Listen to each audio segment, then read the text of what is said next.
Palestina. Mungkin gini, kita nggak nanya biar Pak Ustadz yang menjabarkan. Kondisinya seperti apa sih? Sebenarnya kalau kita flashback beberapa waktu lalu, memang kondisi Palestina kan memang lagi mencekam sekali ya.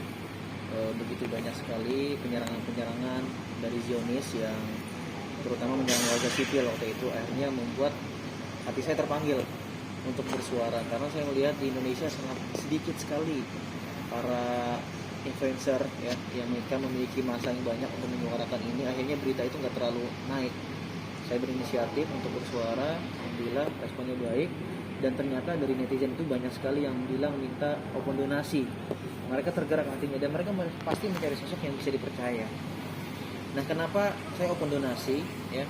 Karena memang histori saya di belakang-belakang itu sudah banyak sekali saya open donasi, terutama buat orang-orang yang terkendala ekonomi, kemudian dari segi sosialnya yang mereka tidak punya keluarga atau apapun, itu saya sering open donasi, bahkan saya nganterin langsung.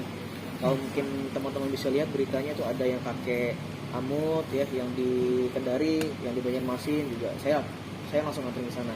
Nah, Palestina ini saya buka langsung donasi dan ternyata nggak sesuai ekspektasi saya. Seminggu itu bisa ngumpul 1 miliar, ternyata lebih 5 miliar, 5 sampai 6 miliar waktu itu dalam waktu cuma 5 sampai 7 hari.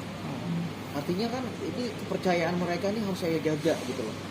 Dan saya nggak berani buka open donasi itu dengan rekening pribadi saya, karena ini uang orang banyak, 1 rupiah pun saya ambil, ini luar biasa dosanya gitu kan. Akhirnya saya cari platform yang memang terpercaya, apa itu kitabisa.com. Kitabisa.com ini nggak bisa sembarangan diambil uangnya. Mereka juga mempunyai verifikasi khusus, anggaran apa aja sih yang perlu diajukan gitu loh. Bahkan saya juga mencari lembaga-lembaga kemanusiaan yang terpercaya, NPC yang memang sudah menjadi lembaga kepercayaan negara juga. Bahkan sekelas ibaratnya kementerian pun ya, itu mereka mengontak ke NPC lembaga kemanusiaan tersebut gitu loh. Akhirnya saya kontaklah ke mereka, lembaga-lembaga tersebut, saya cari, dan saya nggak milih satu lembaga aja. Kenapa? Karena uang ini banyak. Saya sengaja pecah di beberapa lembaga yang lain, NPC, kemudian INH ya kan, kemudian sahabat Al-Aqsa, itu biar uang ini bisa terbagi rata ke seluruh penjuru-penjuru yang memang terdampak dengan penyerangan tersebut. Dan bisa dicek kembali ya, kitabisa.com itu sekali lagi tidak bisa dicairkan uangnya, kecuali uang tersebut memang betul-betul sudah jelas arahnya kemana, siapa penerimanya ya, dan mereka juga yang penerima lembaga ini harus melaporkan kembali pertanggungjawabannya. Sudah berapa banyak nih penyerahan tersebut. Artinya saya di sini nggak megang sama sekali uangnya, sepeser pun saya nggak berani megang gitu loh. Nah, makanya ini yang berita yang beredar ini seakan-akan di sini saya megang uangnya, padahal di sini saya pakai platform kitabisa.com yang mana sudah bisa dipercaya sekali untuk lembaga-lembaga lah. Tapi dari lembaga-lembaga itu memberikan nggak sih, maksudnya kayak draft? Ada Ya, itu kan berarti bisa ditunjukkan juga sebenarnya ke masyarakat luas. Semua, jadi nggak jadi fitnah untuk kedepannya kan seperti itu. Sebenarnya gini sih, jadi gini, waktu fitnah itu muncul, karena memang yang paling pertama kali menggerak kontak saya itu orang PMI, orang Palang Merah Indonesia, yang mereka bisa bantu untuk menyalurkan donasi tersebut dalam waktu sehari bisa nyampai. Nah, akhirnya 1 miliar saya donasikan ke PMI.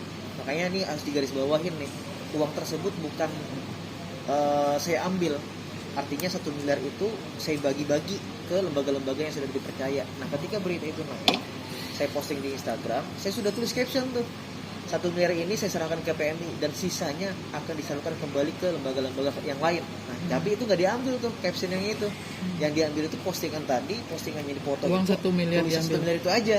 Jadi seakan-akan saya mengambil uang sisa tersebut gitu. Tapi untuk transparansinya, saya mereka cukup transparan nggak sih, Tad? Transparansi sekali. Mereka ada laporan-laporan keuangannya apa aja gitu. Kemudian laporan pertanggungjawabannya setelah diserahkan. Itu ada semua di HP saya. Dan sebelum sebelum transfer pun mereka juga harus nanya kembali, Mas ini gimana, oke, approve apa enggak? Saya lihat dulu laporan-laporannya, kemudian kebutuhan anggarannya apa aja, silakan dicairkan aja gitu. Nah, kemudian Ustaz merasa perlu untuk mengcounter berita itu nggak, bahwa ada penyelewengan dana lah? Nggak perlu sih, nggak perlu bagi saya. Yang melakukan kan, yang tahu kan kita gitu loh. Yang nggak tahu lapangan mereka. Dan bagi saya nggak perlu lah buat mengatur-ngatur kayak gitu, membela diri ngapain. Kita juga udah melakukan jalan yang benar lah. Niatnya berbuat baik justru malah difitnah. Betul, ya itulah. Kita berbuat baik aja masih ada yang ada yang fitnah, apalagi kita berbuat yang macam-macam gitu loh. Tapi nggak kapok ya, tahu? Nggak kapok. Saya udah biasa digini-giniin. Ibaratnya saya sudah ngelewatin masa-masa yang sudah lebih besar lah ujiannya.